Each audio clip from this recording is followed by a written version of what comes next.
Buenas tardes nuevamente. Les traigo una presentación que traté de hacerla lo más resumida posible.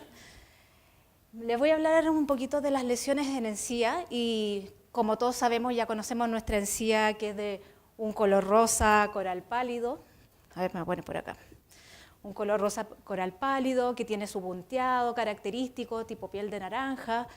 Y a partir de conocer lo que es lo normal, la anatomía normal, la función normal de la encía, es que nosotros vamos a ir de a poco presentando distintos tipos de enfermedades que afectan a este territorio. Una de ellas, que no las voy a mencionar en mi presentación, es lo que habló la doctora David. Por ejemplo, podemos tener manifestaciones de tumores odontogénicos o incluso algunos quistes en encía. La presentación va orientada principalmente a un enfoque clínico, donde vamos a ir paseándonos por distintos tipos de patologías.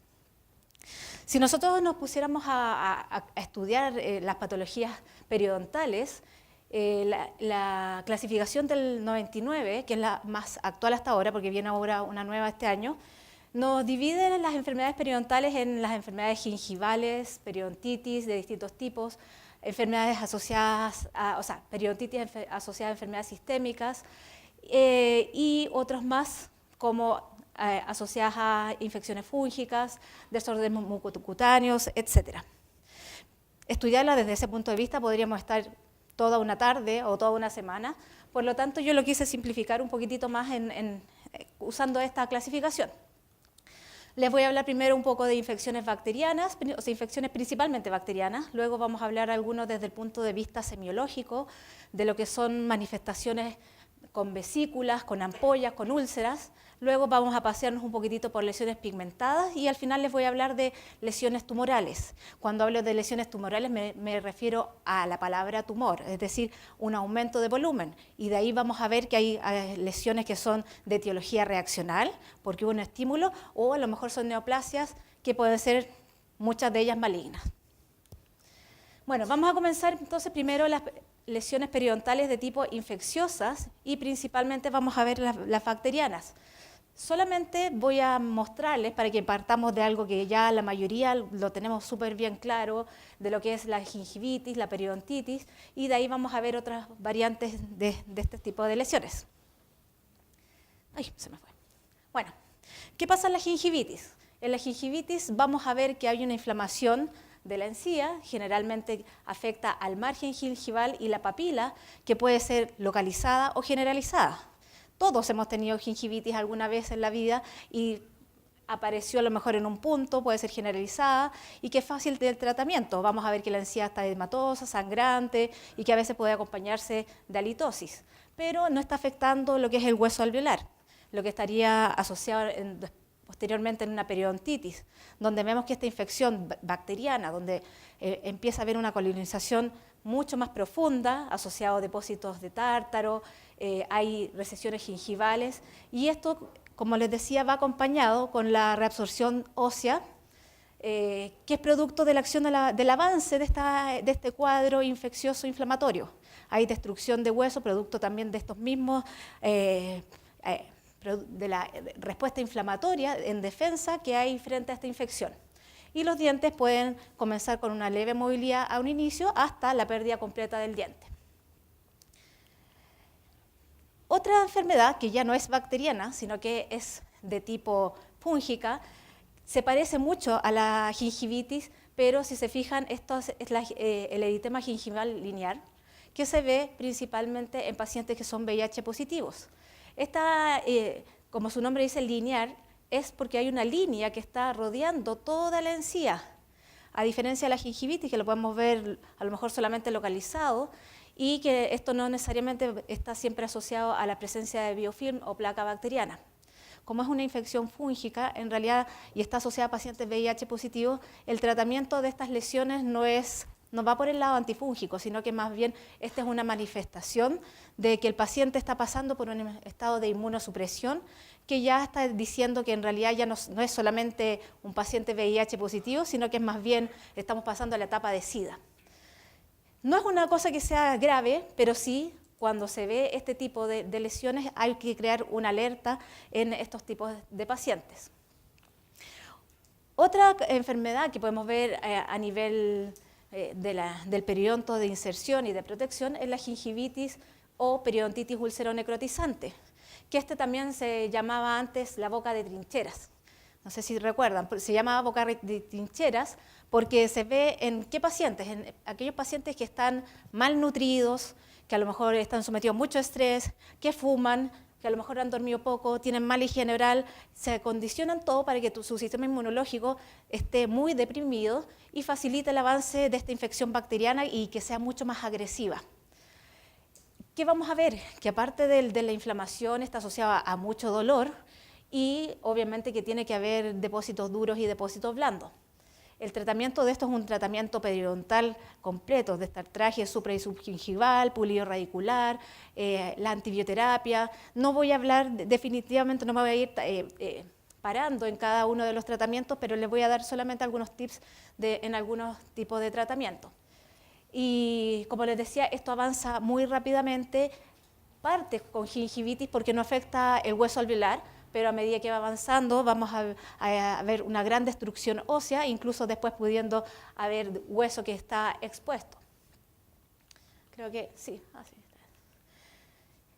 Bueno, pasando ya al segundo tema, me voy a detener un poquito más en lo que son las vesículos ampollares ulcerativas. ¿Ya? Hablo desde el punto de vista, como les decía, de las lesiones elementales. Y acá les voy a hablar un poco de algunas lesiones que son de origen viral y otras que son de base inmunitaria. Si nosotros empezamos a recordar cuáles son las lesiones virales más frecuentes, una de las primeras que nosotros podemos ver en niños es la gingivostomatitis herpética primaria. La gingivostomatitis herpética primaria es producida por el virus herpes, generalmente el tipo 1. Cuando uno lee los libros dice el virus herpes tipo 1 de la cavidad oral y el herpes 2 de la cintura para abajo, pero sabemos que actualmente los tenemos 1 y 2, pueden estar en cualquier lado. La gingivostomatitis herpética primaria se contagia a través de generalmente contagio de gotas de saliva o a lo mejor con contacto de las lesiones y está, como les decía, se ve principalmente a edad preescolar o escolar, como primera manifestación o como prima infección del virus herpes. ¿Qué pasa en estos niños? Estos niños van a tener lesiones en la encía y la lesión que va a aparecer son varias vesículas acompañadas de inflamación gingival. Estas mismas vesículas también podrían verse en otras zonas, como por ejemplo lo que estamos viendo aquí son unas vesículas en la lengua. Duele mucho, hay compromiso sistémico, el niño se siente mal, niño o niña. Cuando digo niño, me refiero a niña y niña. Yo no gasto tiempo en decir, pero yo quiero que asuman que yo cuando digo niños, me refiero a niño y niña. Y niñez también. Bueno, después de esa aclaración, estamos con estos niños que se sienten mal, ¿cierto? Se sienten mal, están decaídos, no quieren comer, no quieren ni que le toquen la boca. Entonces llegan las mamás y muchas veces no saben qué hacer, tienen los ganglios inflamados, están con fiebre y en el fondo el manejo de esto es más que nada paliativo, sintomático. Hay que indicarles que hay que lavarlos o por lo menos pasar una gasita en los dientes con clorhexidina, con unos poquitos, ¿ya? Y explicarle, porque no les vayan a pasar de repente que dicen, le voy a echar clorhexidina y le echan el chorro y el pobre niño queda peor, le arde mucho. Entonces hay que mantener una buena higiene.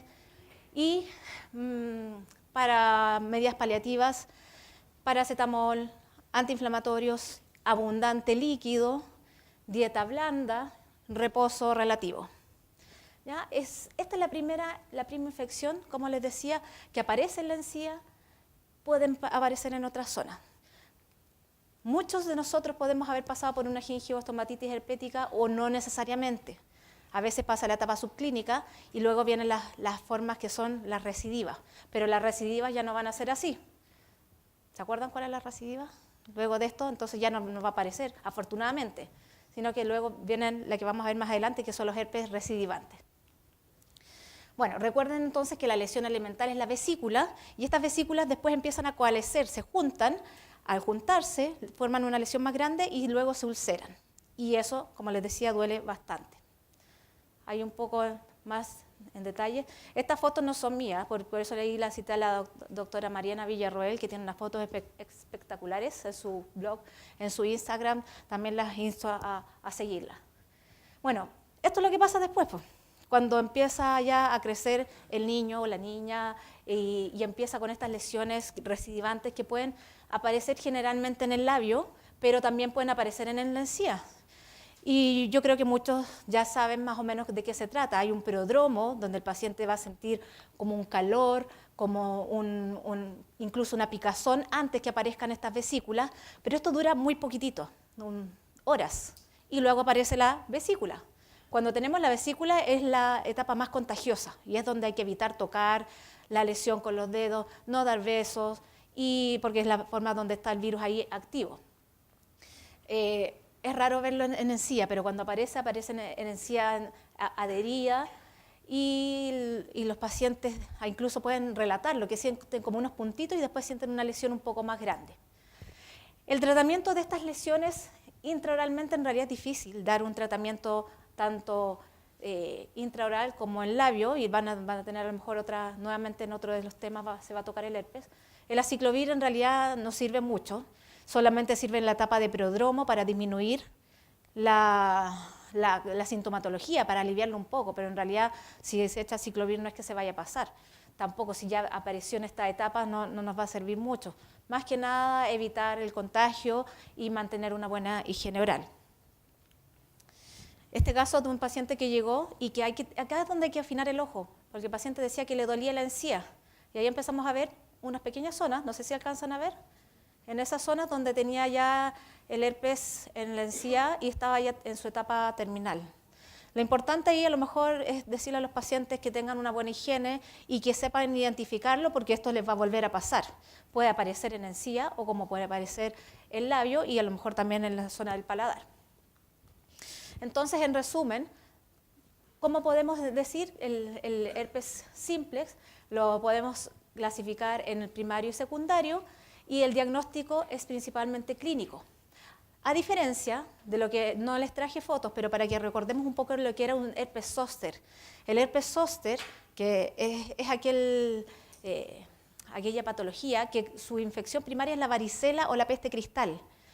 Y luego va a aparecer en forma secundaria como el zóster clásico, que sigue el recorrido del nervio dentro de las zonas que puede aparecer esta encía, pero no quise extenderme más porque esto puede afectar más de un sitio, afecta la piel, el labio, la lengua, siempre del mismo lado respetando la línea media. Y en estos casos sí, a lo mejor podríamos dar algún tipo de antiviral como el aciclovir, valaciclovir, que son los más usados. Para ambos, el diagnóstico siempre es principalmente clínico, y hay otros métodos de diagnóstico, pero son adicionales, siempre con una buena semiología se puede identificar. Ahora voy a pasar a otro grupo de lesiones, que son las vesículos ulcerativas de base inmunológica, o también que pueden ser conocidas como autoinmunes. De aquí seleccioné estas tres porque tienen algunas características que la comparten, que es el líquen plano, el pénfigo vulgar y el pénfigoide mucoso benigno. No les puse ninguna imagen histopatológica, esto es lo único que quise un poco para explicarles cómo desde una parte histológica vemos las manifestaciones clínicas. ¿Qué pasa en el líquen plano? En el líquen plano no se sabe cuál es el antígeno. El antígeno es alguna cosa externa, algo que desencadenó como alguna reacción alérgica, pero aquí no se sabe cuál es el antígeno que llegó a la mucosa. Este es epitelio, por si acaso. Epitelio, de aquí para abajo está el conjuntivo. Entonces, algún antígeno que llegó al epitelio fue detectado por estas células de Langerhans, que son células presentadoras de antígeno profesionales, ¿ya? Y que están dentro de nuestro sistema inmunológico. Y si se fijan, este antígeno nos pareció a algunos que están aquí en lo que es las células del estrato basal. Entonces, son reconocidas por acá. Las células de Langerhans dicen, acá hay algo extraño, sale del epitelio, viaja por los vasos linfáticos y llega al linfonódulo más cercano. Y en el linfonódulo dice, aquí se encuentra con los linfocitos TCD4 y dice, oye, aquí te presento esta cosa rara que encontré en el epitelio. Y el CD4 das una señal que se llama una respuesta Th1, que es una respuesta inmunológica, y estimula a los linfocitos TSD8. Estos son los que van a ir a actuar contra el antígeno que estaba presente en la zona del epitelio. Y entonces estos linfocitos TSD4 se van como ejército a eliminar este antígeno y llegan al sitio, y al llegar al sitio se encuentran que el antígeno está acá, en las células del estrato basal, entre el estrato basal y el epitelio. ¿Y qué va a pasar? Que empiezan a atacar esa zona. Y empieza a haber histológicamente acá una alteración en lo que son las células de los queratinocitos, y va a haber una especie de vacuolización, degeneración en esta zona, junto con un gran infiltrado inflamatorio. Es el líquen plano. El pemfigoide mucoso benigno, si se fijan, esto es una reacción de tipo celular, afectan células. En el pemfigoide mucoso benigno, si esto es epitelio, acá tenemos la membrana basal y acá tenemos el conjuntivo, acá lo que llegan no son células, sino que son anticuerpos contra algunas proteínas que se unen entre las células del estrato basal del epitelio y la membrana basal. ¿Ya? Esto es súper importante porque al empezar a eliminarse estos antígenos se empieza a destruir y se empieza a desprender el epitelio. Y en cambio en el pénfigo vulgar acaban estos anticuerpos con las uniones entre las células, entre los queratinocitos, unos con otros, están amarrados así de la mano y se sueltan. Entonces, ¿qué va a pasar? Que clínicamente esto está afectando al epitelio, ¿cierto? En estas tres situaciones, con algún grado de secundario que es en el conjuntivo. Y vamos a tener que clínicamente vamos a ver un signo que se llama gingivitis descamativa, que es común para estos tres tipos de lesiones, de patologías. ¿De qué se trata la gingivitis descamativa? Les vuelvo a decir, es un signo clínico, no es el diagnóstico. Es un signo clínico que vemos en común en estos tres, donde vemos, entre comillas, que hay una descamación, pero no es que haya una descamación, sino que se desprende ahí el epitelio en la encía, en el marginal, también en la papila, y duele bastante. Si se fijan, esta paciente tiene súper buena higiene general. Generalmente los pacientes ya pasaron, dicen, les dolía, le hicieron un destartraje, tratamiento periodontal, y sigue la zona eritematosa con este desprendimiento de la encía. Y luego de eso, entonces, hay que saber qué tipo de lesión es. ¿Será un líquen plano, un pénfigo, un pemfigoide? Y para eso hay que interrelacionar toda la sintomatología que el paciente tiene, el tiempo de evolución, la edad del paciente, si lo asocia a algún tipo de desencadenante, ¿ya? Pero lo importante es que hay veces que se puede confundir, porque los pacientes, como no les duele, ¿qué va a pasar? O sea, perdón, como les duele, ¿qué va a pasar? Que no se van a atrever a cepillarse la encía y a veces se puede sobreponer con una gingivitis, porque ahí en esa zona se acumula mucho biofilm, cuando ya ha pasado mucho tiempo. Entonces, en el líquen plano, si se fijan, esto es lo que yo les estaba diciendo. Acá, el líquen plano es una enfermedad que está definida como inflamatoria crónica, de base inmunológica, porque no sabemos bien cuál es la etiología del antígeno. Afecta no solamente encía, afecta a la mucosa yugal y afecta también a la piel. Afecta más a mujeres entre la cuarta y la séptima década de vida. Y, como les decía, otras mucosas también a veces puede afectar la mucosa vaginal. Los síntomas va a depender de qué tipo de presentación clínica sea. La que yo les estoy mostrando es la erosiva, ¿ya? Pero no sé si recuerdan ustedes que estaba la reticular, que se ve en la mucosa yugal, creo que la tengo acá, sí. Esta es la reticular, donde se ven estas estrías blancas, las zonas blanquecinas. Cuando tenemos las estrías blanquecinas, eso no va a doler, es totalmente asintomático y no hay que hacer ningún tratamiento. Pero si lo vemos mezclado con estas zonas erosivas o atróficas, eso sí va a doler, ¿ya? Y va a ser distintas manifestaciones de esta enfermedad. Acá tenemos lo mismo, ¿ya? Cuando está afectando a las encías, pero para el diagnóstico de esta lesión, para confirmarlo, siempre hay que tomar una biopsia para confirmar que realmente sea un líquen plano. ¿Y por qué? Porque si ustedes leen, lo van a ver mañana, que el líquen plano está descrito dentro de las lesiones potencialmente malignas. Y es importante porque hay veces que estos líquen planos pueden presentar algún grado de displasia epitelial, y al ser displasia epitelial ya no se considera como líquen plano, sino que realmente una lesión potencialmente maligna. Y hay que estarlo siguiendo. A los pacientes hay que explicarles que estas lesiones son unas lesiones, más que decirles que es una enfermedad, es sugerible decir que esto es una condición con la que tienen que aprender a vivir durante el resto de su vida, y que van a haber momentos en que va a estar totalmente asintomático y que va a andar súper bien, y otros momentos que se va a agudizar, generalmente asociado a periodos de estrés, donde se van a ver estas lesiones. ¿Qué tratamiento se va a dar? Hay distintos tipos de tratamientos. Podemos tener tratamientos tópicos en base a corticoides, como la betametasona, el clobetasol, que se mandan a hacer en hora base o plastivase en recetario magistral, en distintas concentraciones, dependiendo del grado de severidad. También tenemos tratamientos sistémicos en base a corticoides, como la prednisona, pero hay que tener cuidado en pacientes que son diabéticos, porque a lo mejor podemos tener efectos colaterales como aumento de la glicemia.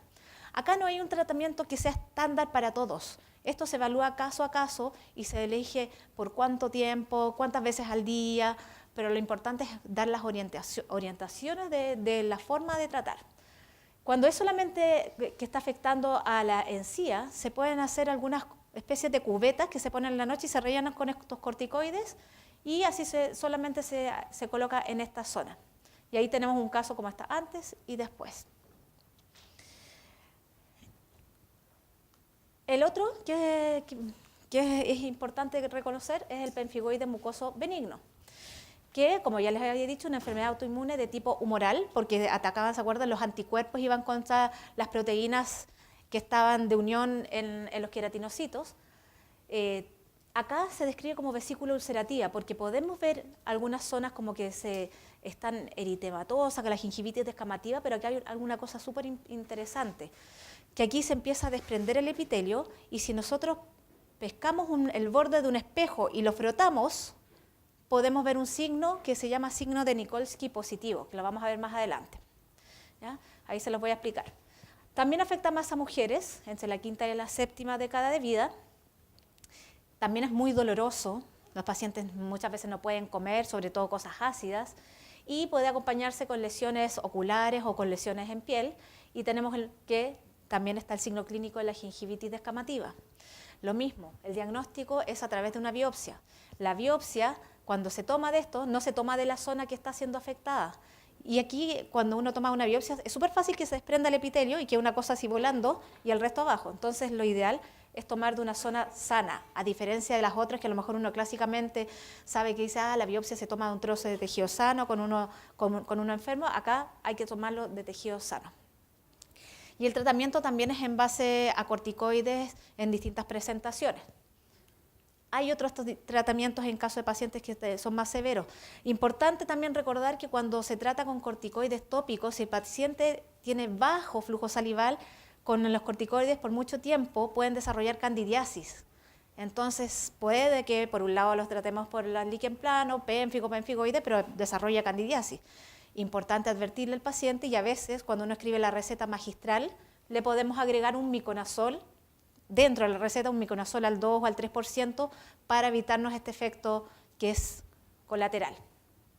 ¿Ya? Acá estamos viendo, si se fijan, la encía que está bastante inflamada, edematosa, y que el paciente va a relatar que se le forman como unas ampollas y que a veces se llenan de sangre y se revientan, y que es una úlcera bastante dolorosa, que es el signo de Nikolsky positivo, que es el que estamos viendo acá. Pasamos el espejo, imagínense que acá en esta zona pasamos el borde del espejo, esperamos unos segundos y se empieza a ver esto blanco. Es porque se desprende el epitelio, por lo que yo les expliqué al principio. Y a veces esto no solamente se queda blanco, sino que se llena de sangre y luego se rompe.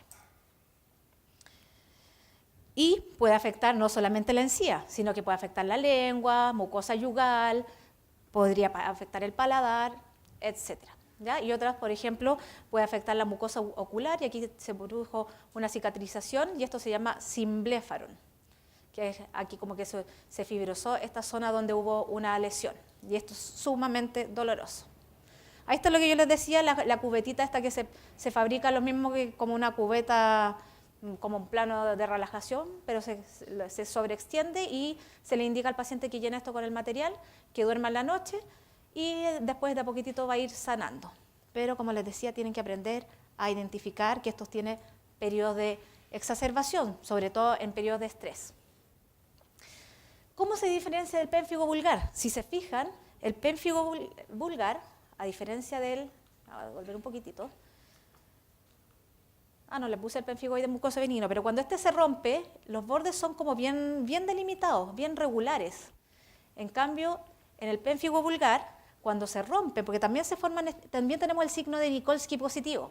Lo tenemos el Nikolsky positivo en pénfigo vulgar, pénfigoide mucoso benigno. En el líquen plano no tenemos Nikolsky positivo. Entonces, en el pénfigo vulgar los bordes de estas úlceras son mucho más irregulares, ¿se fijan? En el otro no son mucho más regulares.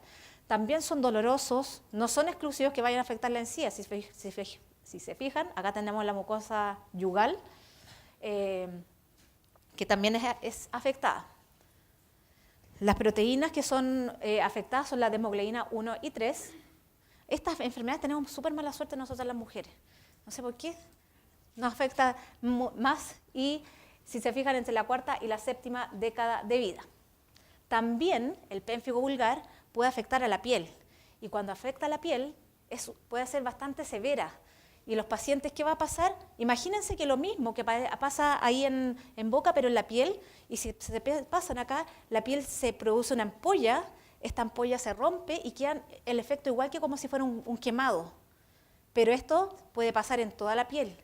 ¿Y qué pasa si tenemos estas ampollas que se rompieron? Va a quedar tejido expuesto, va a haber deshidratación y puede haber una sobreinfección y el paciente puede llegar a morir. Entonces es una condición que es bastante grave. Hay veces que afecta solamente a boca, afortunadamente, pero cuando afecta a piel ya es más severo y el manejo obviamente que ya no lo hacemos nosotros, sino que ahí hay que hacerlo con el apoyo médico. Y los tratamientos no van a ser solamente corticoides, ¿ya? Van a adicionarse algunos medicamentos como inmunosupresores. Bueno, recuerden, la gingivitis descamativa también se presenta en el pénfigo vulgar. El diagnóstico, al igual que las otras, hay que tomar una muestra de la zona que esté sana y el tratamiento, como ya les había dicho, en base a corticoides. Y en estos casos ya más que nada sistémico. Los tópicos, si uno pone algo tópico acá, el paciente se va a pasar el tópico y con el mismo aplicación se le va a producir una ampolla y se va a romper. Entonces siempre es más recomendable en estos que son más severos comenzar con algo sistémico. Aquí tenemos el caso de este paciente. Si se fijan, tiene estas heridas que están en la encía marginal y ya casi llegando a la adhería, y luego cómo va quedando después del tratamiento. Lo importante para esto es que los pacientes, como les decía, muchas veces ya pasaron por tratamientos periodontales, entonces cuando ya han pasado por tratamientos periodontales ayuda bastante como a definir hacia dónde nos vamos. ¿Le damos clorhexidina aquí o no? En realidad es preferible indicarles una higiene que sea una buena higiene oral, usar un cepillo ultra requete contra suave, y en realidad la clorhexidina no está como dentro del protocolo. Es mejor indicar lo que es los corticoides. Bueno, vamos ahora a las pigmentadas. Dentro de las lesiones pigmentadas, yo me voy a referir principalmente a las de color café y gris.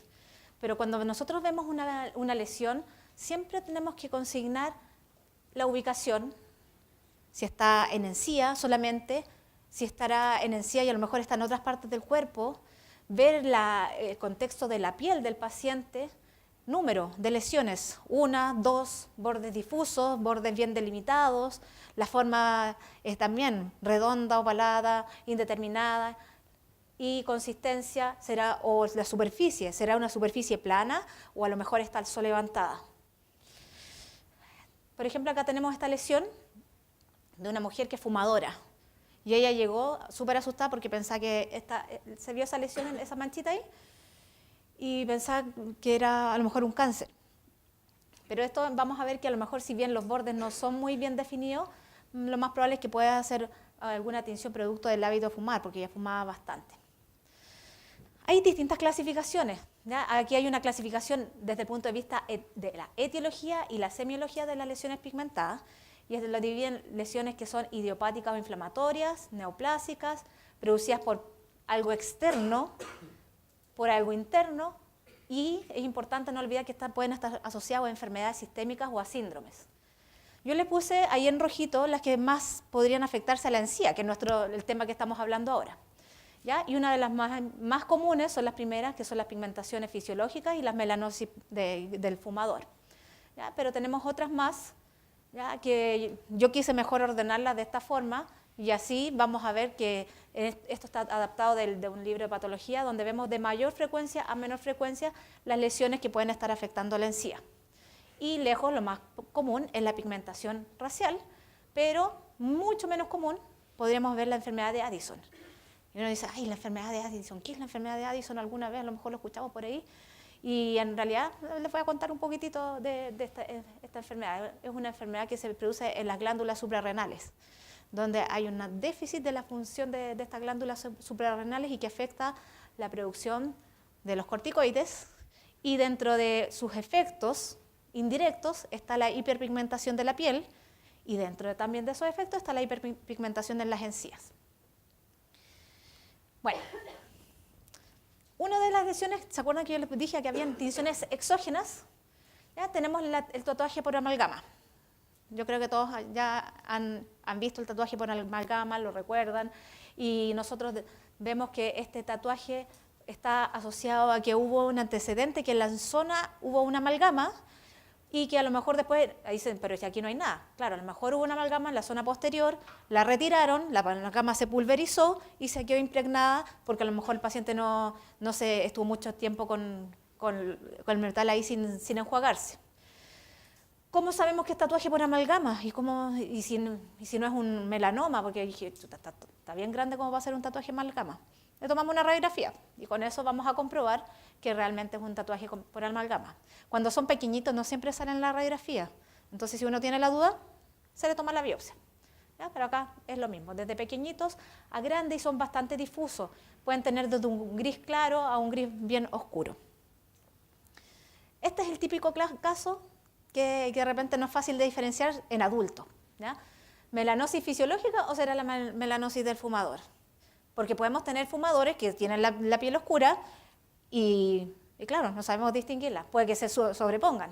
Pero un poquito para diferenciarlo, generalmente la melanosis fisiológica, aparte de que de las tinciones, esto afecta, aparte de las tinciones de la piel, me imagino que la persona se va de tez más oscura, esto es generalizado, ¿ya? Que puede afectar a la zona anterior y a la zona posterior. La melanosis del fumador generalmente está más teñida en la zona que está en contacto con el humo del tabaco, que son las zonas anteriores y las caras internas de la mucosa yugal. Pero para esto no hay tratamiento en realidad. Melanosis del fumador no es una lesión potencialmente maligna per se, pero el hecho de ya tener estas tinciones en las encías y el paciente sí fuma, quiere decir que ya tiene daño acumulado en sus células, en sus genes. Bueno, ahí está la enfermedad de Addison. Como les decía, la enfermedad de Addison hay una destrucción o una pérdida de función de la corteza suprarrenal, y la persona empieza a decir que dentro de todas las cosas que se empieza a poner más oscurita, que antes no era así. Y si uno la compara con los familiares, no es tan oscurito, y que fue esto cada vez más gradual. Y las encías también se empiezan a poner más oscuras. Esto ya es exagerado. Muchas veces la enfermedad de Addison en las encías se puede parecer incluso a las pigmentaciones fisiológicas. No es tan marcado. Pero, ¿cómo podemos saberlo? Las personas dicen que se sienten como fatigadas, cansadas, porque está asociado al déficit no solamente corticoides, sino que de lo que es la aldosterona, todo lo que es regulación del equilibrio de sodio y potasio. Se pierde mucho sodio, entonces al perder sodio, las personas empiezan a tener anhelo por comer sal, porque quieren retener líquido. Tienen hipotensión, entonces se pueden desmayar fácilmente. Y como tienen poca cantidad de corticoides. Acuérdense que los corticoides su función es reaccionar frente al estrés. Entonces, frente a una tensión odontológica en un paciente con enfermedad de Addison, ¿qué pasa? Se estresa y se puede desmayar fácilmente. ¿Ya?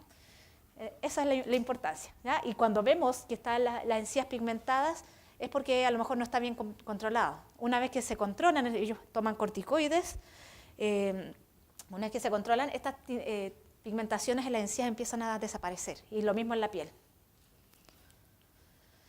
Y la otra que coloqué es el melanoma, aunque debería haberlo colocado en la parte de tumores, porque comparte las dos cosas. El melanoma es una neoplasia maligna que afecta a los melanocitos y que generalmente estamos acostumbrados a escucharlos en piel, pero en la cavidad oral aparece, y aparece de un color bastante oscuro, negro, y que inicialmente puede ser plano, esta lesión asintomática, pero luego esta lesión, que es bastante negra, que afecta principalmente la encía, puede empezar a formarse de tipo tumoral. ¿Ya? El tratamiento estos pacientes cuando empiezan con estos tumores es de avance bastante rápido y puede dar metástasis fácilmente al cerebro, por lo tanto no son lesiones que tengan un muy buen pronóstico.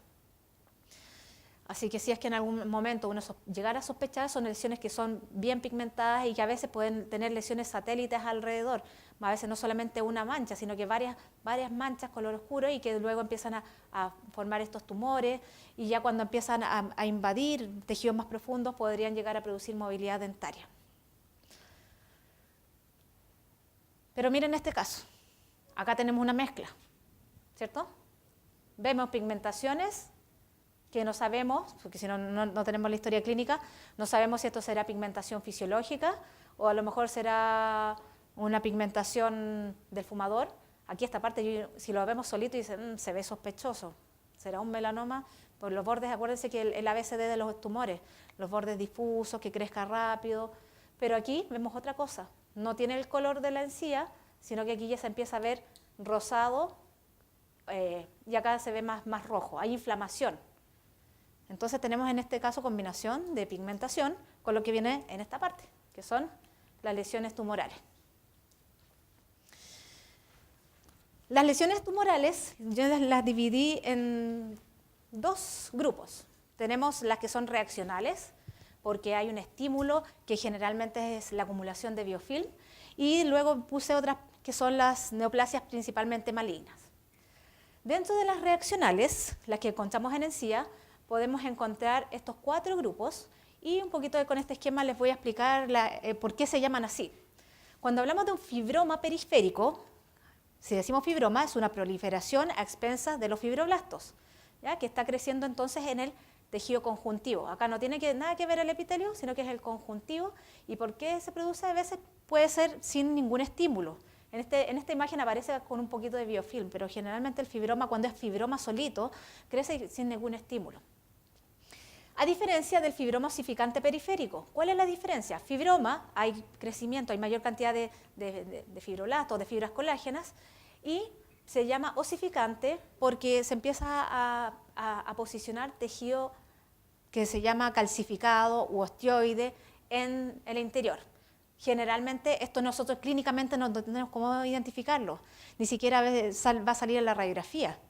Tendría que ser un hueso ya trabecular bien formado, que hay casos así, pero es raro que vaya a salir en una radiografía. Entonces, clínicamente se puede ver muy parecido al que estamos viendo acá, que es el granuloma piógeno, donde yo creo que ya todos recuerdan el granuloma piógeno, que es un crecimiento que empieza en la papila dentaria, producto de la mala higiene, afecta más a mujeres, sobre todo en embarazadas, y que va a ir creciendo gradualmente e incluso puede llegar a producir diastemas entre los dientes y que a veces es bastante sangrante. Y también está el granuloma periférico de células gigantes, donde vamos a ver, se ve aquí rojo, esto se ve más rojo porque hay muchos vasos sanguíneos y mucho infiltrado inflamatorio. ¿Ya? Acá en el granuloma periférico de células gigantes también vamos a ver gran inflamación, ¿ya? También vamos a ver vasos sanguíneos, pero se ven estos, células gigantes multinucleadas. ¿Cómo lo podríamos diferenciar clínicamente? No siempre es fácil, ¿ya? A lo mejor uno dice el fibroma periférico, cuando es solamente fibroma puede que se vea más rosado, ¿ya? Porque aquí en esta zona de granuloma piógeno hay muchos vasos sanguíneos y se va a ver un poco más rojo. Pero siempre es importante que el diagnóstico histopatológico es el que nos va a ayudar a diferenciarlo. Miren acá estas imágenes, tenemos distintos casos. Ahí tenemos un fibroma gingival ulcerado, es decir, tenemos un fibroma ahí y a lo mejor se pasó a llevar y se produjo una úlcera. Todo esto, para llegar a saber qué era, se tuvo que tomar una biopsia, ¿ya? Yo les estoy mostrando la clínica. Fibroma osificante periférico, si se fijan acá se ve más rojito, pero hay veces que se ve un poco más rosado. Se podría parecer clínicamente a un granuloma piógeno. Un granuloma piógeno pueden crecer bastante, como les decía, producir diastemas, abarcar desde vestibular hasta palatino, o también se puede formar granulomas piógenos después de una exodoncia, que acá se ve feíto, pero en realidad es como una lesión que siempre es como bien delimitada, asintomática. Y acá tenemos una lesión que es el granuloma periférico de células gigantes, que se ve un poquito más redonda, lisa, pero como les decía, la única forma de saber cuál es que ustedes tomen la biopsia, lo pongan en su frasquito de formalina y la envíen para el diagnóstico definitivo. Acá tenemos otra lesión, que lo más probable es que esta sea un granuloma piógeno, ¿ya? Y que el tratamiento para estas lesiones, como la mayoría de etiología, hay placa bacteriana, no me voy a detener, que hay algunas que dicen que vienen del ligamento periodontal, ¿ya? Pero lo importante es la buena higiene, o sea, no sacamos nada con extirpar esto, sino hacemos una buena instrucción de higiene oral, de estar traje, y a lo mejor en mujeres en edad fértil, ver, y si no está embarazada, no descartar que hay algún problema hormonal. 2 minutos. El sarcoma Kaposi se ve en pacientes que tienen SIDA. Si ustedes recuerdan, una de las manifestaciones del SIDA aparecían estas lesiones en piel y también en cavidad oral, que inicialmente a veces se pueden ver como rojo vino, rojizo, no son planas, sino que empiezan a estar con este solevantamiento que afectan no solamente la encía marginal, sino que la encía adherida, incluso casi llegando hasta el fondo de vestíbulo. Acá no se ve mucho, pero muy bien, pero el color que adquiere es un color como vino, violáceo, y que empieza a difundir y a abarcar gran parte de todo lo que es la encía. Si se fijan, empieza en la zona anterior y luego se empieza a diseminar hacia las otras zonas. En el fondo, el sarcoma de Kaposi, el tratamiento va acompañado de lo que es el tratamiento del SIDA. Actualmente, si este paciente tiene esta enfermedad, porque está en una etapa de SIDA ya bastante avanzada, antes se describía el tratamiento de quimioterapia, pero en realidad lo que hay que hacer es que primero con los fármacos, los antirretrovirales, esto va a tender a disminuir o a volver a su forma original. Entonces ahora no está descrito que fuera una neoplasia maligna verdadera, sino que va a tener un comportamiento que difiere un poco de lo que clásicamente estamos acostumbrados a escuchar. Entonces, ¿qué pasaría en estos distintos casos? Tenemos 4 casos con tumores en la encía y ¿qué hacemos en la clínica? ¿Qué podría ser? ¿Serán todos lo mismo? ¿Serán todos el mismo diagnóstico? Yo aquí me estoy enfocando solamente en los tumores. Este está en reborde de encía, este está sobrepasando, cubriendo la encía desde vestibular a palatino. ¿Ya? Fíjense que aquí tiene una zona más rosadita y otra más eritematosa, y este tiene como una base con zonas media blanquecinas. ¿Alguno de ustedes piensan que alguno de estos puede ser alguna neoplasia maligna? ¿Sí? ¿No? A veces, gracias. Bueno, el caso de acá, es un paciente, una imagen de un granuloma periférico de células gigantes, ¿ya? El granuloma periférico de células gigantes se ve generalmente en rebordes desdentados o entre la encía y tiene este color así como un poquito más violáceo. Este es un granuloma piógeno, ¿ya? Que empezó a crecer y pasó hacia la otra zona. Este es un fibroma osificante periférico. ¿Se acuerdan que yo decía el fibroma osificante periférico se ve un poquitito más rosado? A lo mejor aquí en la superficie hay más inflamación. Y este es una metástasis de un cáncer. ¿De qué cáncer?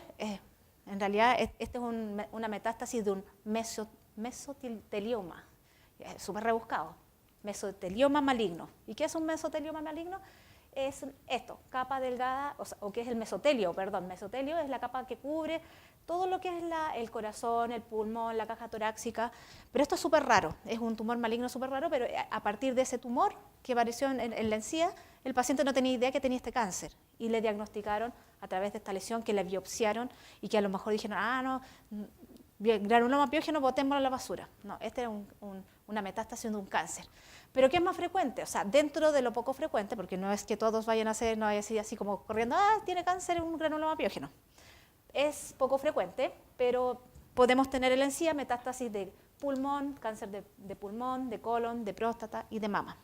Entonces el mensaje va a que, ojo, hagamos como resumen, importante recordar o identificar que las lesiones en la encía tienen distintas etiologías, desde el punto de vista infecciosas, infecciosas, reaccionales, neoplásicas benignas, malignas o de base inmunológica. ¿Cómo vamos a determinar cuál es cuál? Importante mezclar lo que es o aclarar el cuadro clínico, viendo una buena anamnesis, viendo la sintomatología, los antecedentes sistémicos del paciente, y luego de eso nosotros podemos hacer una hipótesis diagnóstica. En base a la hipótesis diagnóstica, a lo mejor ustedes como odontólogos pueden hacer un tratamiento o a lo mejor van a tener que derivar al paciente, pero la derivación del paciente tiene que ser con alguna orientación hacia dónde vamos, hacia ser algo infeccioso, algo benigno, algo maligno, y explicarle al paciente por qué estamos haciendo estos procedimientos. Bueno, me pasé unos minutos, perdón, pero les agradezco su tiempo, agradezco también a mi familia. Y no sé si hay alguna duda, alguna pregunta, o la dejamos para después. Sí, ofrezco la palabra para alguien que quiera hacerle alguna pregunta.